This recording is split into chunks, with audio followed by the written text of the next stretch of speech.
This morning is Robert McMillian from the Ontario Centre of Innovation. Robert, if you wanted to go ahead and share your slides for everybody. I will attempt that, yes. Screen.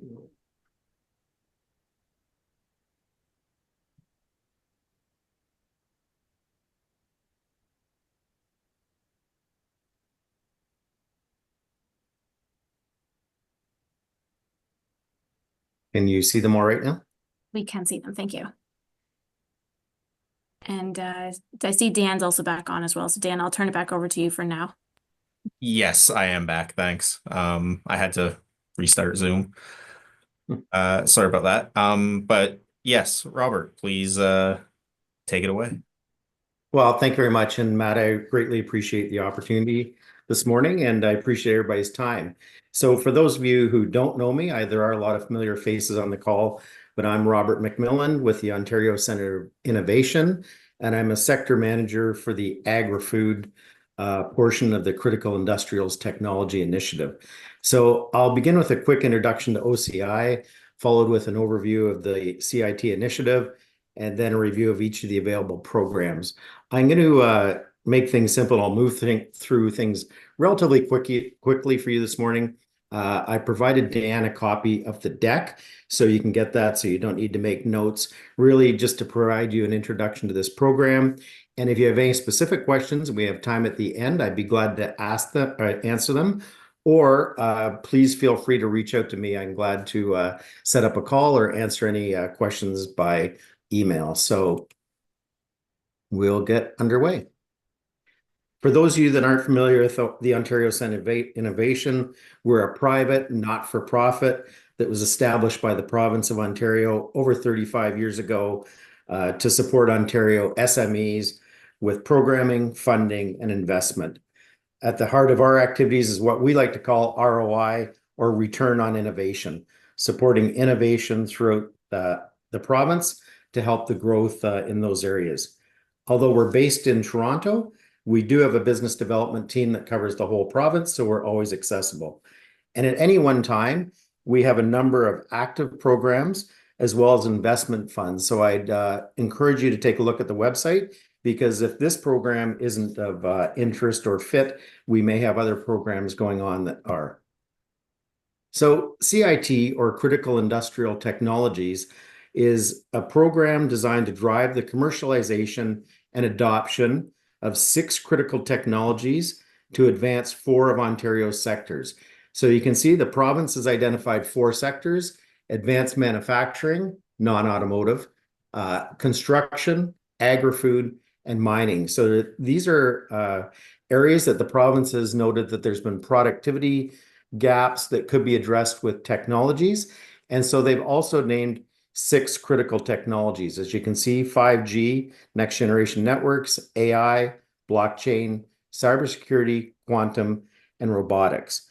So what we're really looking to do is work with companies that are providing innovative solutions or adopting technologies that are at the intersection of these sectors and these technologies. So each one of the programs needs to basically fit in one of column A and 1 or 2 of column B. So there needs to be the intersection of those two.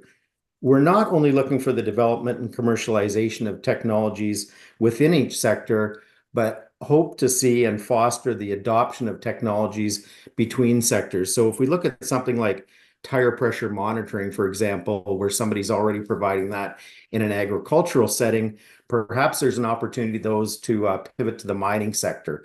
So we're looking to support those opportunities as well.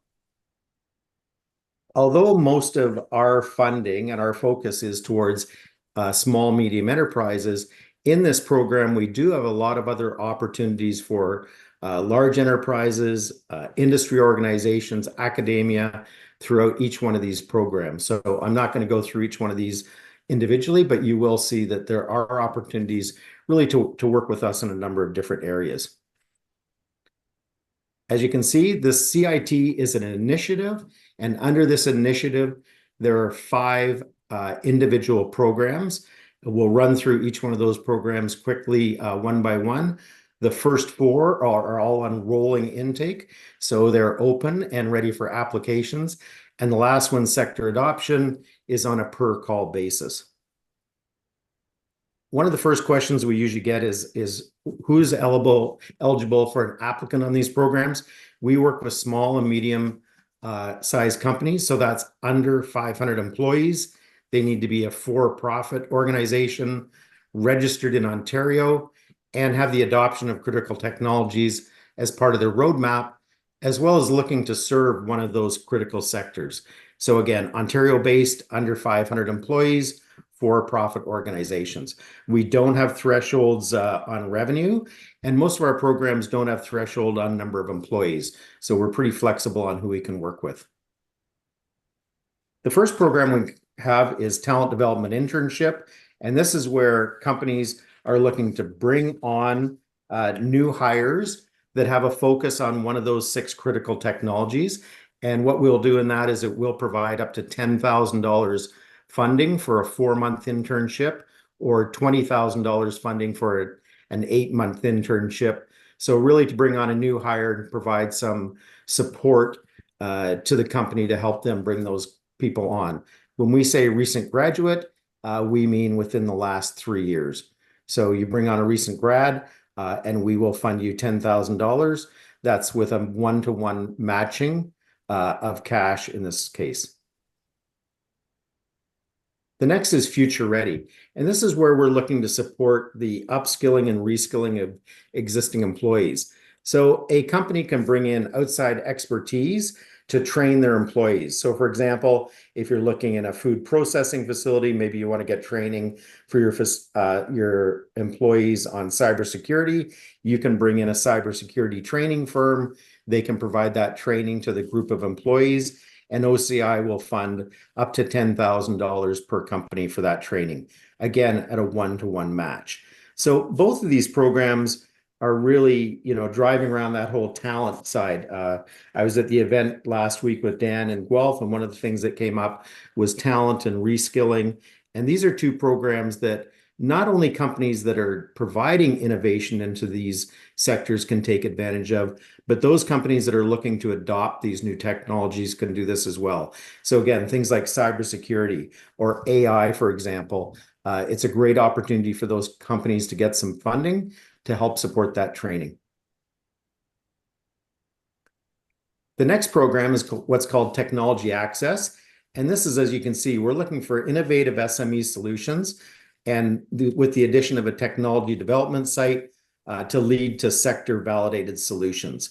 So we have a number of technology development sites throughout the province, and we're constantly opening more up. And these are really, some people would describe them as a living lab or a place to go in and demonstrate your technology in a real life environment.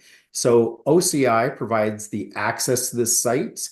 We basically cover, we'll say, the cost of entry. The companies can have access for up to 6 months. And again, a rolling intake. In this program, there's no funding directed directly towards the SME, as we're funding their access to these technology development sites. So this is used where a company may have an existing technology. And if I go back to our tire pressure monitoring example, they've already proved that out in an ag sector. They want to make sure that that works in mining. So we have actually 2 mining sites that they could get access to and test out that technology and basically validate it in a real world environment. So a couple of the sites we have on now are Cambrian College, and that's a mining, but also a prototyping lab in Sudbury. A site that more of you may be familiar with is the Center for Meat Innovation and Technology in Guelph, which is a processing facility. A very popular ag site we have is Vineland. So we have a number of projects that are taking place in Vineland right now. And as if you're familiar with this facility, they also have a lot of support services that they can offer the SME. But basically, the SME gets access to that site, access to those support services for up to 6 months. The next program is Development and Commercialization, or DC, and it's really an extension of the Technology Access program, where again, we provide access to one or more of those sites for up to 6 months.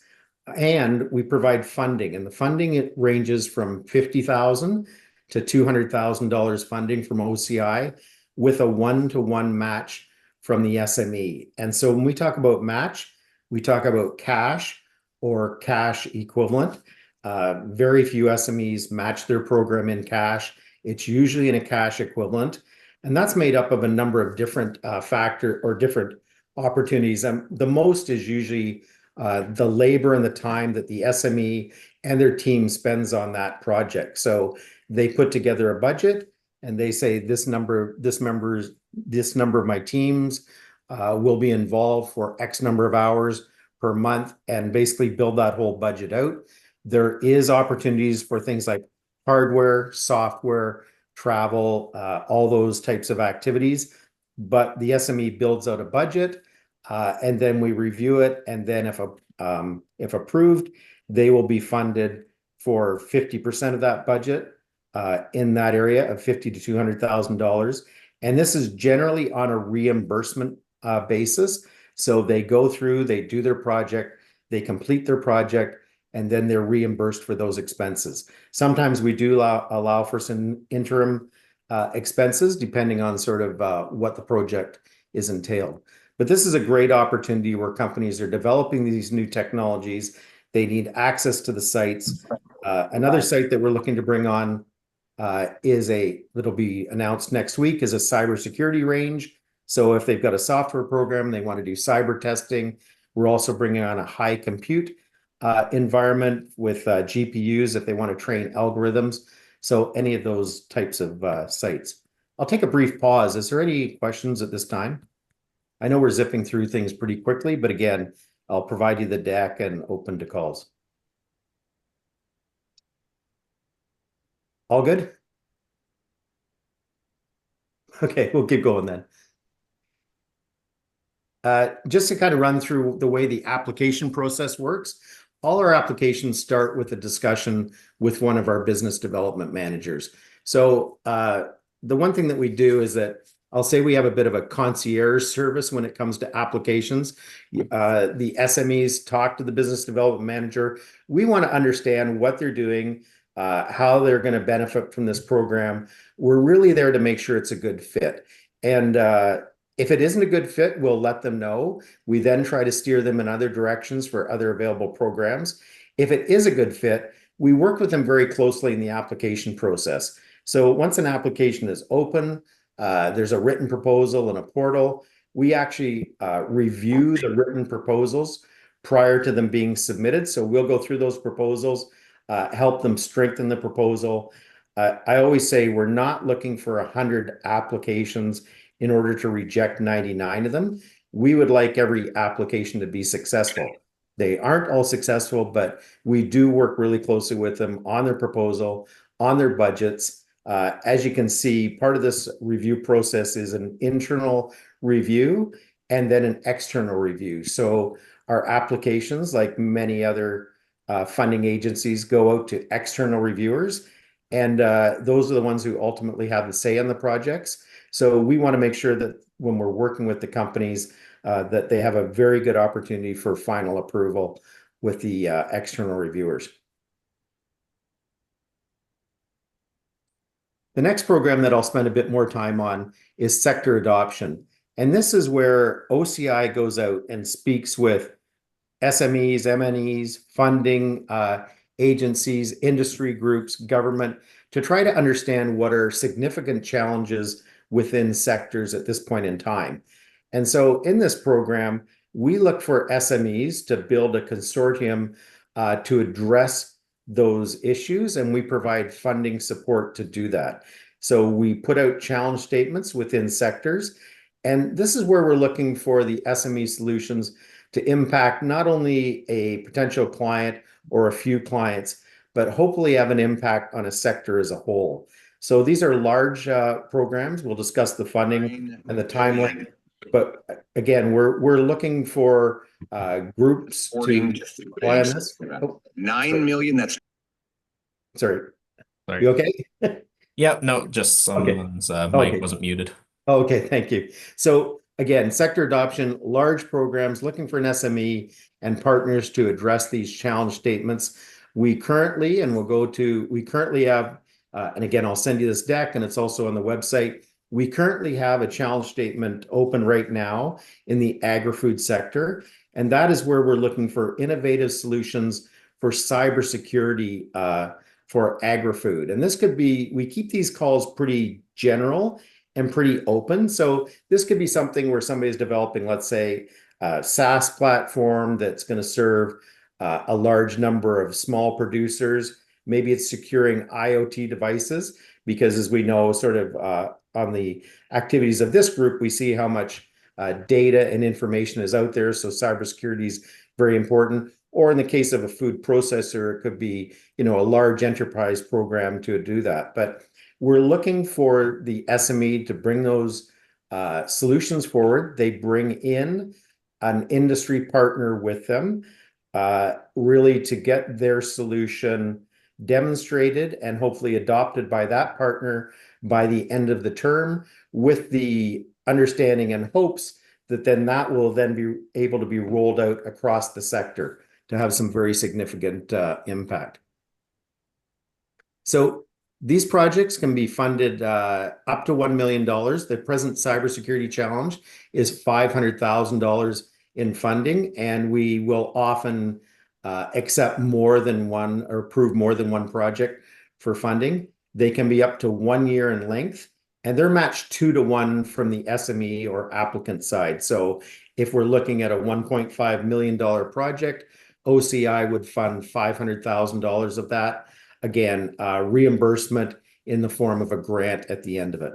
So these need to be projects where we're supporting innovation, commercialization, and adoption, not existing solutions with somebody who's got a sale already in the books to a customer and is basically looking to subsidize the cost of a sale or the cost of production. We're really looking for new solutions to do this. We mentioned the applicant always needs to be an SME. We have a lot more flexibility on the primary partner for this. So the primary partner is somebody who's going to show market pull. They don't need to be based in Ontario. They could be US based or international based. However, the project itself does need to take place in the province of Ontario. So if somebody's an international supplier, so for example, we did a sector adoption challenge for productivity in agriculture, and we have 2 companies doing projects on food processing, where they're working with large food processors who have Ontario-based operations. And just out of interest for those on the productivity, we're doing one for AI for sorting produce and another for robotics and produce, as well as a project with who some of you may be familiar with, Vivid Machines, who are doing work in orchards on the productivity side. So those have all been supported under the sector adoption. But again, the SME needs to bring that primary partner in and work with them on it. One of the important parts for consideration is the primary partner actually needs to sign an OCI letter of support and needs to sign the OCI funding agreement. So sometimes that can be a challenge with large companies, obviously, to get things through legal. So often it's better for companies, for the SMEs to be working with mid-sized companies who have a little bit more flexibility in the ability to approve those types of relationships.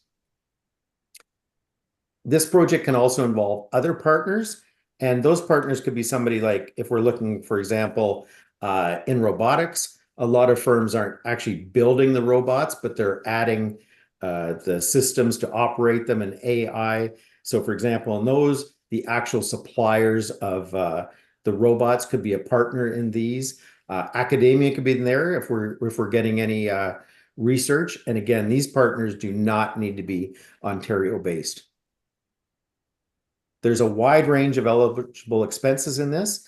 Again, a lot of it is the labor put forth, but we also do have the ability to finance capital costs. They need to be depreciated or prorated, hardware, software, travel, all those types of things. So we work again with the SME. They put together a budget, and we again review it and preview it prior to them being submitted for final approval.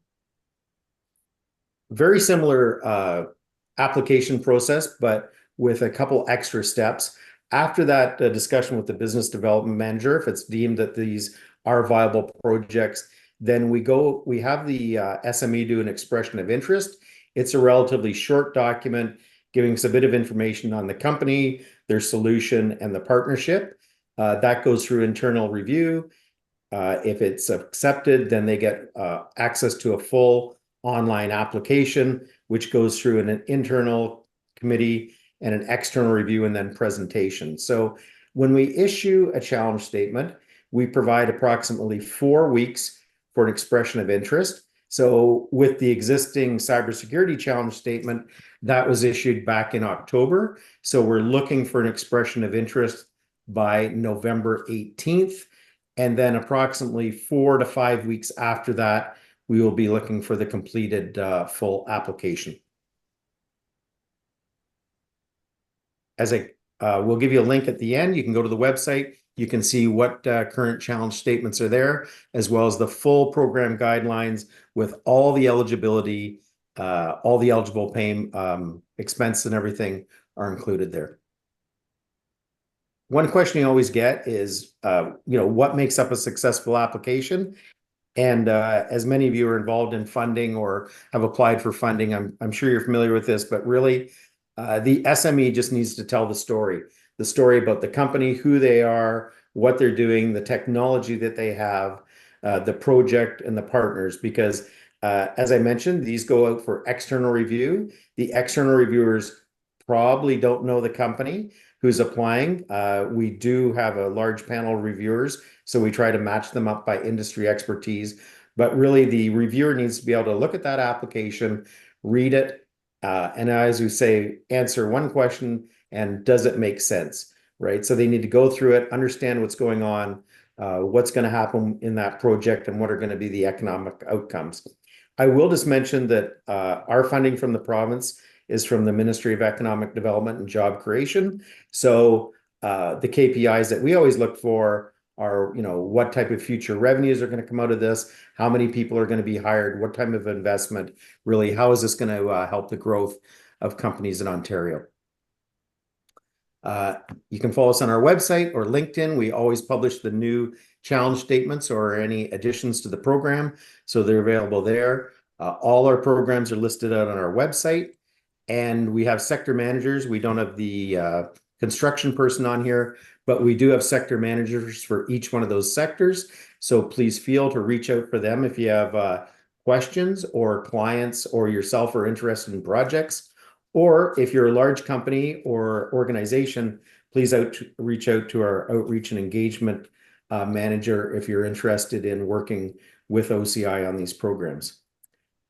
And that was pretty quick, but I think it pretty well wraps things up from my side. We probably have a couple minutes. Are there any questions? Thanks, Robert. I know we did have one question in the chat. David Tao was asking, is there any deadline for the DC stream?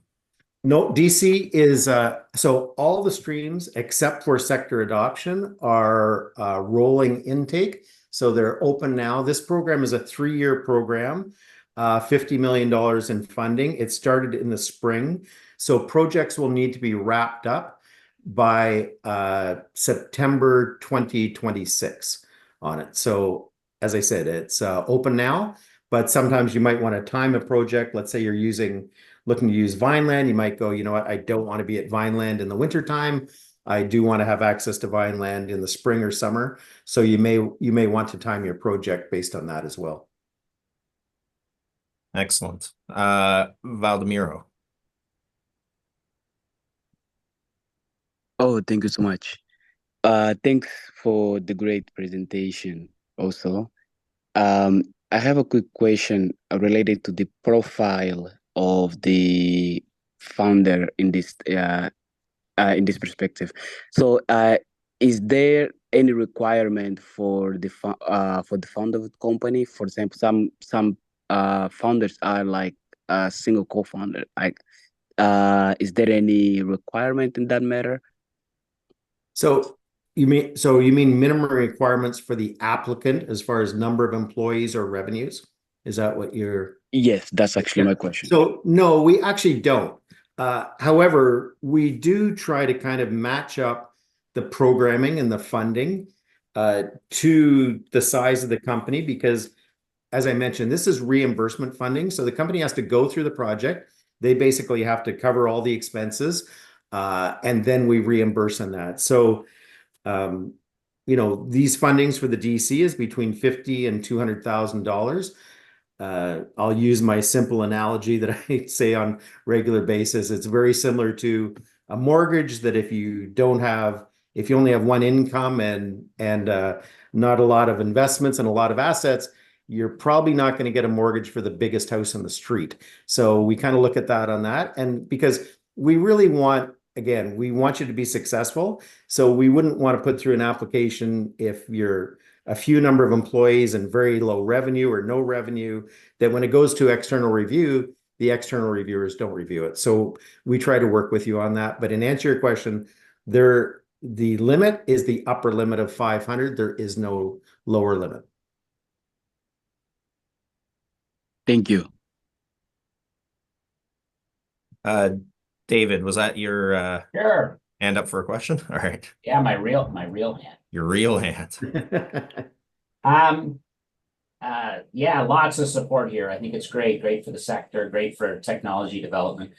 Can you give us a very brief idea of the different TAP sites that Sure. we can get access to mainly in Ontario, but I mean, it could be Actually, relevant across the country related to the agri-food sector? I mean, because they're tech sites and agri-food could use tech of all types. So what are your top sites you want to brag about? well, first of all, I'll let you know they're all in Ontario because this is funded by the province of Ontario. So, as I mentioned, the funding really goes to Ontario. Even on the sector adoption challenges where you might have an MNE or something like that involved, we fund the Ontario-based SME. So, as far as technology development sites right now, for agriculture, we have CMIT, which is the processing facility. We have Vineland. And those are the two, I will say, field type areas. However, probably the biggest interest we're getting in this program from innovative companies is along AI applications in all areas of agriculture. So that's why we're looking to bring on a GPU facility where somebody can just basically have remote, secure access to a high compute environment, train their algorithms, run them. And again, we pick up those costs. They work on their program as well. And as well, the cybersecurity range is going to be of interest as well, where companies are looking to release their product, but really want to make sure they've got cyber nailed down. That said, if we get a lot of demand for another type of facility, let's say it's a field crop facility, we will look at bringing on one of those sites as well.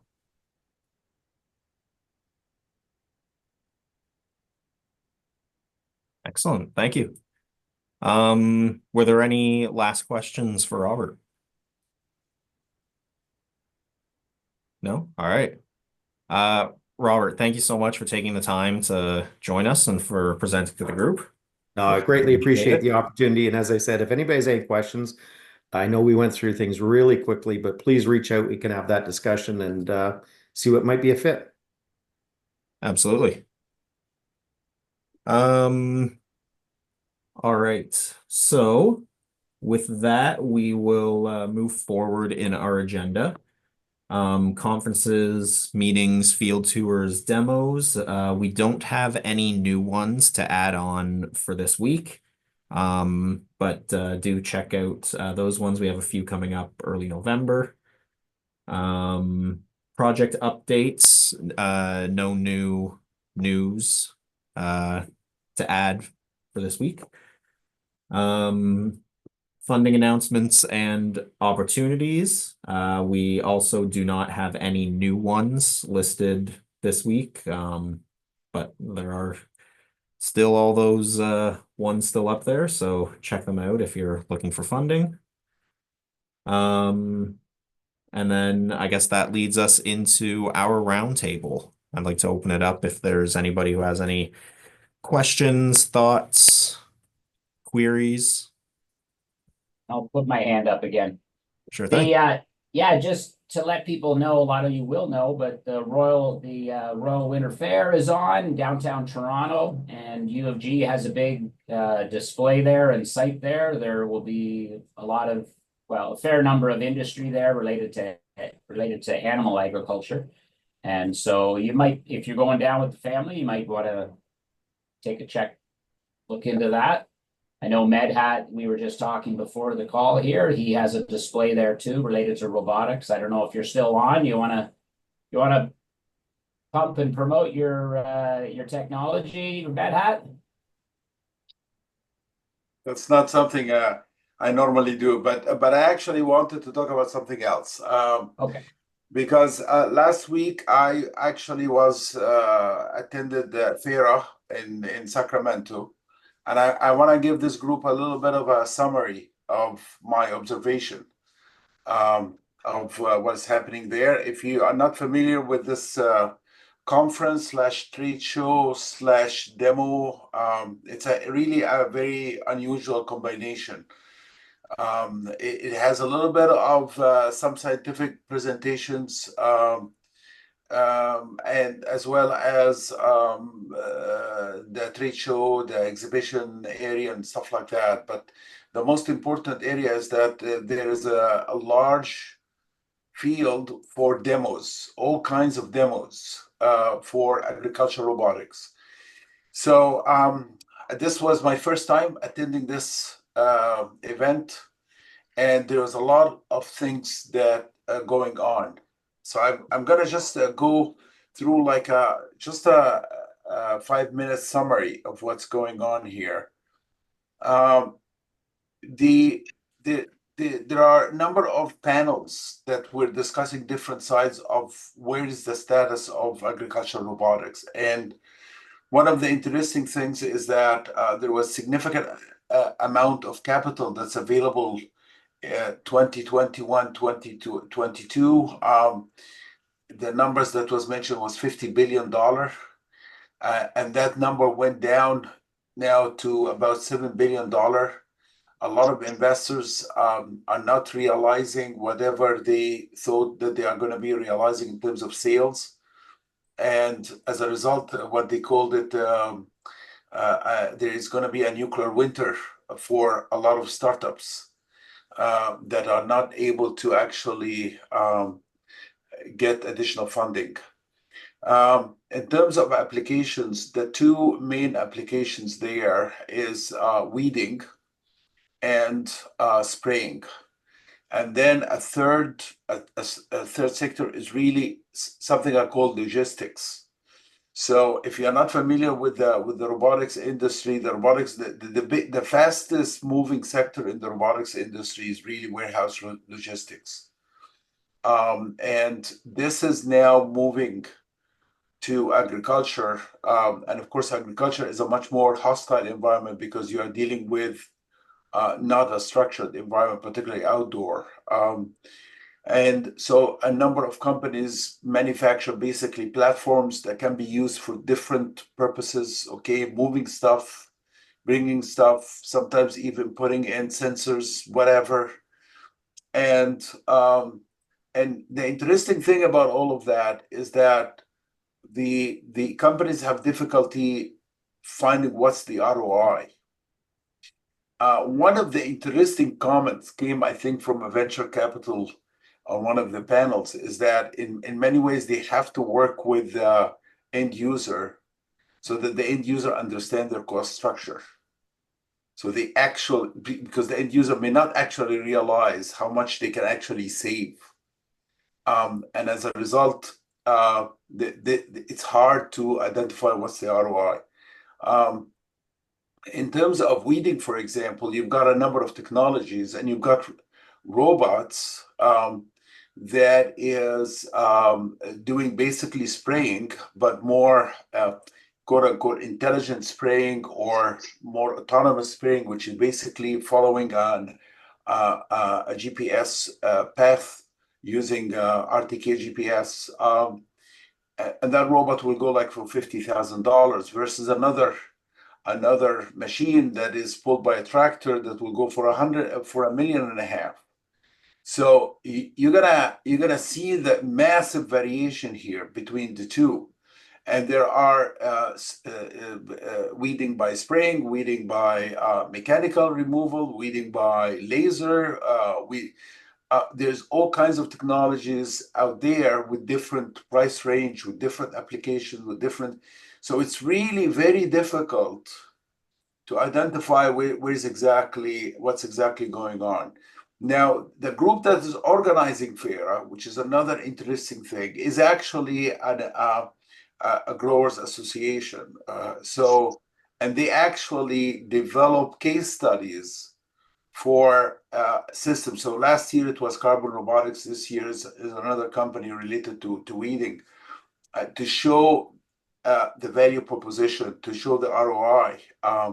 So that's an interesting thing. The other application that is common is spraying. It's just again automated spraying, and automated here is really defined loosely as following that path using RTK GPS. That's about it. Maybe there is some kind of vision guided, but that's primarily it. On the logistics side, you can also see all the way from a platform that cost $10,000 to a platform that costs $50,000. From a platform that is completely solar operated to a platform that is just using gas, and all kinds of different variations. And again, when you look at, okay, what's the value proposition when you're talking about something versus an ATV, for example? So in summary, you are looking at a specific sectors that are actually, there's a lot of interest there. In the US, they are complaining about lack of adoption. And they are saying that is not necessarily the case in Europe. There's more adoption of these technologies in Europe than in the US. And as I said, there's difficulty with the ROI. I was there to look at harvesting, and almost everyone recognized that harvesting is the most difficult task. And I was working on harvesting in greenhouses. Actually, that is not something that there's nobody's talking about that, but they were talking a lot about harvesting of apple and tender fruit. It was incredible that one of the things that we mentioned, that cherry trees harvesting costs $30,000 per acre. And the other thing that they mentioned is that in California now they are looking at $30 an hour.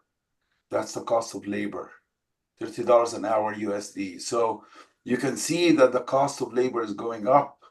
Cost of technology is going down, although it's still quite variations for doing the same thing. That's a summary. I've got a lot of other notes and stuff like that, but I'm happy to answer any questions. Thanks, Medhat. Bridget, go ahead. Thank you. That was a great summary. And I have a few questions actually coming out of it, but I did want to mention one of the things that we have been talking about kind of internally and with Chuck and RHA is building a framework. So Chuck had mentioned a little while ago that we were working with potentially some Quebec counterparts at looking at how to more successfully evaluate robotic solutions that are coming to market. And one of the things that we will be kind of working with the working group through probably the development of a subcommittee is how to build out a framework to better evaluate systems that are coming. And kind of the end goal with that project is to have something that's almost like a checklist as much as you can make, because there are so many variables, to kind of say, if you're interested in adopting something, here are some things to look at. So that's in the background, in the works, but I think it is something that we will end up having a subcommittee on the working group to kind of try to evaluate and bring that huge concept into something that's a lot more manageable for us. Chuck, anything you wanted to add on that? No, I think you summed that up pretty good. And I think Meta touched on a lot of these things. one of them is around trying to organize the beast into categories. Is it weeding? Is it logistics? Is it harvesting? Is it, what are these subcategories? And I think what we need to do is, pick one, and one of the challenges that maybe as the working group we've been having is that we're trying to do Be Everywhere all at once. And one of the things that Western Growers did is just said, we're going to pick stout. I think Eric posted that in the chat. So this year was stout, last year was carbon. Yeah. And I think the approach of picking something like that, I don't mind. I think that's not a bad idea. So maybe Dan at a future meeting, let's kind of organize a little chat about a subcommittee on this for 2025 and moving that forward. I think that'd be a good idea. The other one that Meta touched on, this is why I put my hand up originally, is understanding the ROI concept and what people's costs actually are, is a real challenge. And one of the things that we see, especially farmers who grow grain crops, they tend to bring the model of grain crops sometimes into all their crops, which is that I want to do this really, really fast, and cost is not a calculation. Or when they're doing their tasks, they ignore, kind of they either ignore it or they just say, this is a job that I have to do, and doing a calculation on cost of that labor for logistics or whatever just doesn't even come into their calculation. And in my own business, what that looks like is that, Chuck and Justin just pick up the slack, and so we just do the work and no one gets paid for it.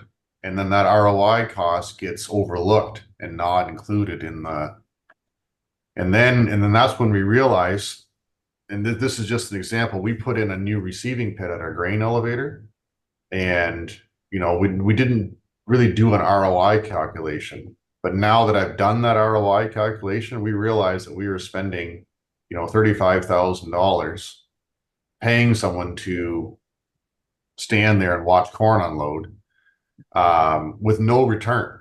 So the ROI on what we built is actually really, really high.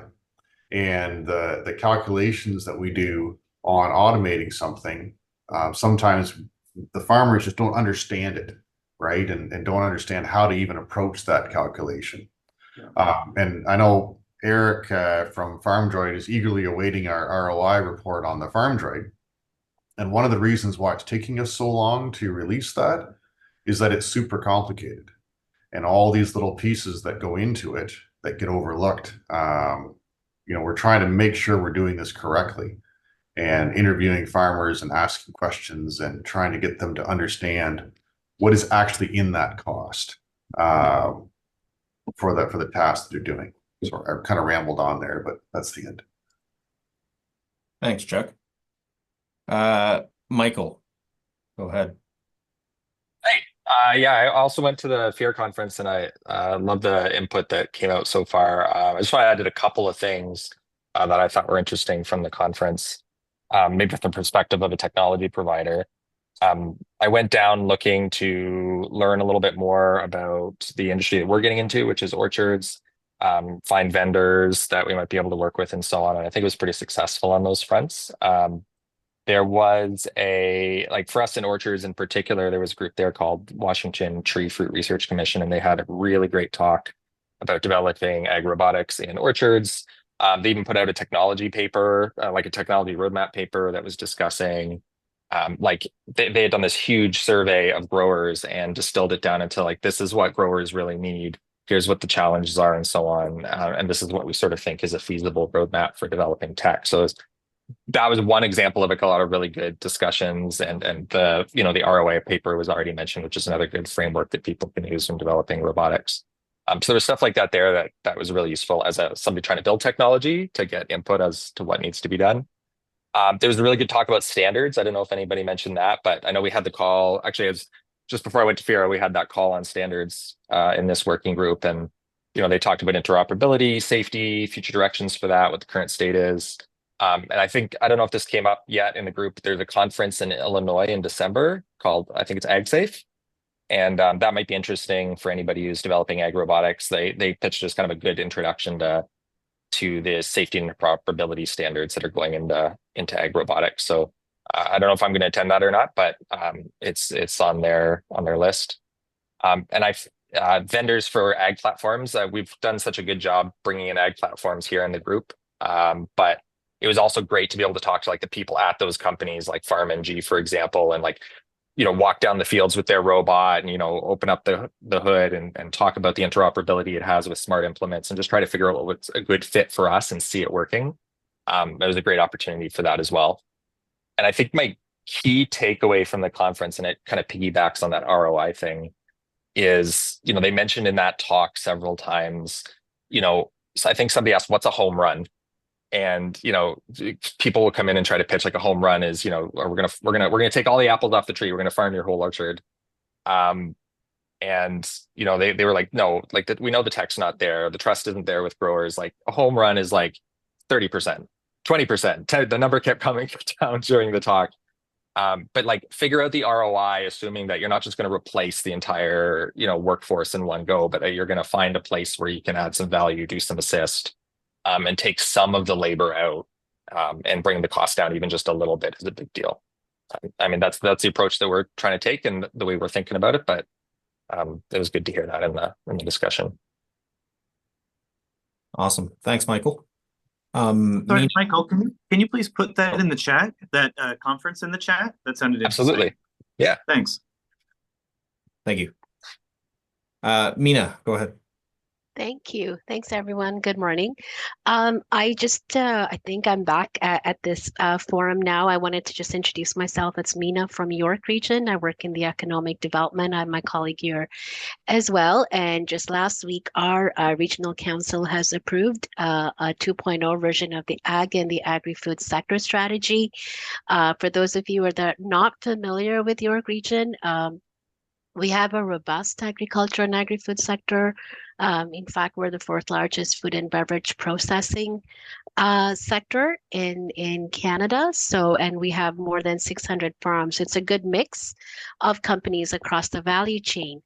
And the reason I bring this up is that we have a specific goal around supporting that ecosystem for innovation to drive sector growth. So we're looking for, facilitating adoption of ag tech or food tech solutions with those companies that are in our ecosystem, making those connections, even supporting some of the pilots. So if you have solutions that are addressing some of the barriers, that Rob talked about, we'd love to showcase some of that, profiling some of that, and also hoping to perhaps do some pilots within some of the companies in York Region and facilitate those connections. So I just wanted to say hello, and I'll put my email in there if you are interested in learning more about York Region and some of the companies. I'd be happy to go over that with you.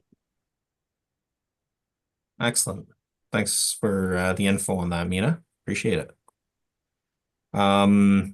We are coming close to time. I see that Jeff and Giuliano both have their hands up, so we'll make sure to get to them. But if someone else throws their hands up, I can't promise anything. Jeff, go ahead. Thanks, Dan. I'll try to be quick. I just wanted to piggyback on all the FIRA discussion. This is my third year going to FIRA. It's been really interesting to see how it's changed over the years. Like Med had mentioned, some companies moving away from autonomous to tractor pulled and whatnot. This year I actually had the opportunity to present, share a little bit about what we're doing here in Ontario. And I was surprised how much interest there was after the presentation and since. All different companies have been emailing me. They want to come up here to Ontario and work with us, whether they're testing out their products, or some companies are at the point now where they're actually confident in their product and they want it to be validated, by a university, show demos to growers, and try to get more sales in. So I think there's a lot of great opportunities within this group. I've been sending people this way. But like Chuck said, it would be nice to kind of focus in on how we handle these companies, these startups, how we work with them. And yeah, I think it'll be exciting. The other thing I mentioned is if people are interested, I recorded some videos up here too, just on the new stuff and what's changed. So I could make a video for this group too if people are interested.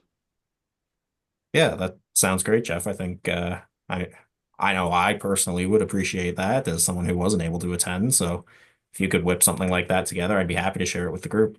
Okay, I can probably do You that. sound a little bitter there, Dan. Oh, I didn't mean to be. I was just stating the fact I didn't go. So maybe next year, who knows? We'll see. See how it goes. Um, Giuliano, go ahead. Thanks. Yeah, in non-FIRA news, Joe Dales, if you're still on, I was just wondering, I saw a LinkedIn post from you about Rosita Dara's session at the University of Guelph on AI and ag. I don't know if you can sort of give a little summary of what happened at that conference. Yeah, thanks. Dan was there, Dan Woods as well. It was a smaller, probably 80-person conference at the University of Guelph, and interesting cross-section of people.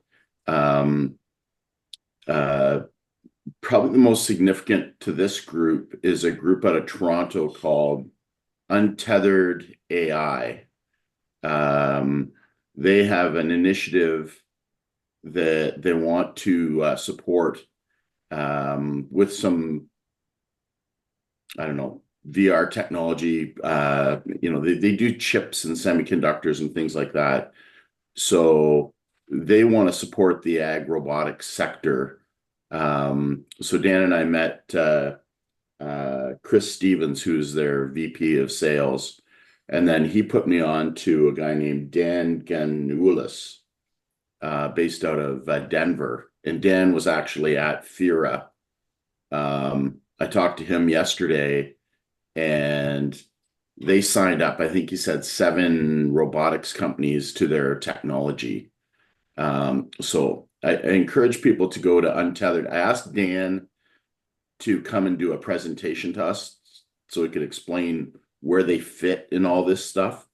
They're kind of a competitor to NVIDIA with the new technology. So anybody that's followed the NVIDIA stuff, I think, will find that interesting.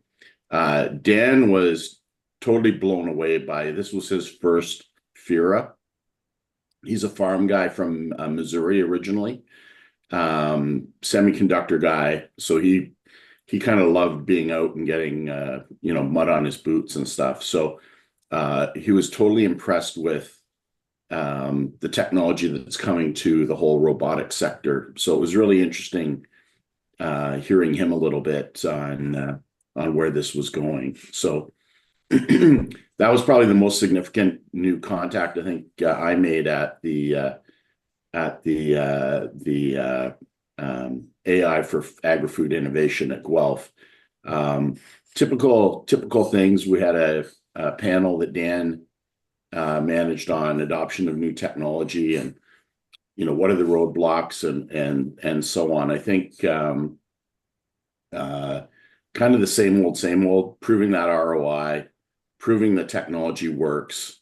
New companies that don't know agriculture, so kind of hard for an engineer who's never been on a farm to go out and tell a farmer how he's going to spray his crops or harvest his crops, right? So it's not a big surprise that some of these technologies aren't commercially viable, or they're not commercially ready. Dan, any other takeaways? I guess Robert was there as well, McMillan from OCI. So I think that was great that we got him to speak, and generally some interesting folks. But a lot of the same, how do we adopt technology? How do we get research and get it right through to the farmer? It's a challenge, right? So the other thing, I had a good chat with Warren Clark from AgPR.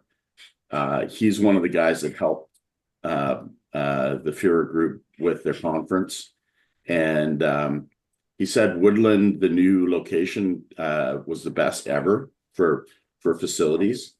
And although the venture capital community, as Matt Hat pointed out, is still sitting on their hands, they were still there, the investors. They're just not deploying much capital other than Carbon. And I guess Carbon raised another 60 million US, but a lot of that was NVIDIA money. But they're still interested. The companies are just making sure they don't run out of cash, which is kind of the kiss of death. But they had a good turnout. Warren's observation was they had a good bunch of registrants, but for the first time, they actually had more kind of significant farmers showing up. And this is after 3 or 4 years. So he goes, they were there kicking tires, trying to figure out, does this stuff actually work? So slowly they're starting to pay attention to the adoption of technology. I also had a chat with a large farmer in Ontario this week. He had the John Deere See and Spray technology demo with John Deere, and I asked him what he thought and so on. Deere did a really good job of showing him the ROI and laying out the case for it, and they're going to buy it, and that's a fixed sum plus a kind of a variable price on what you don't spray. So just kind of interesting. So the technology is still moving forward. It's just, when you do it all properly, you got the John Deere stamp of approval on it. They lay out the case for ROI. The farmers will say yes and buy. So I think to the smaller companies on here, it's hard to compete with John Deere, but you do have to build trust with your end customer. Thanks, Joe. Awesome. Sorry. Yeah, thanks, Joe, for the summary and the update on that. We have come up to our time here for the meeting, so I appreciate everybody's comments and discussions. It's all good stuff. That's what we're here for. Thank you everybody for joining. Have yourselves a great weekend, and we'll see you next week.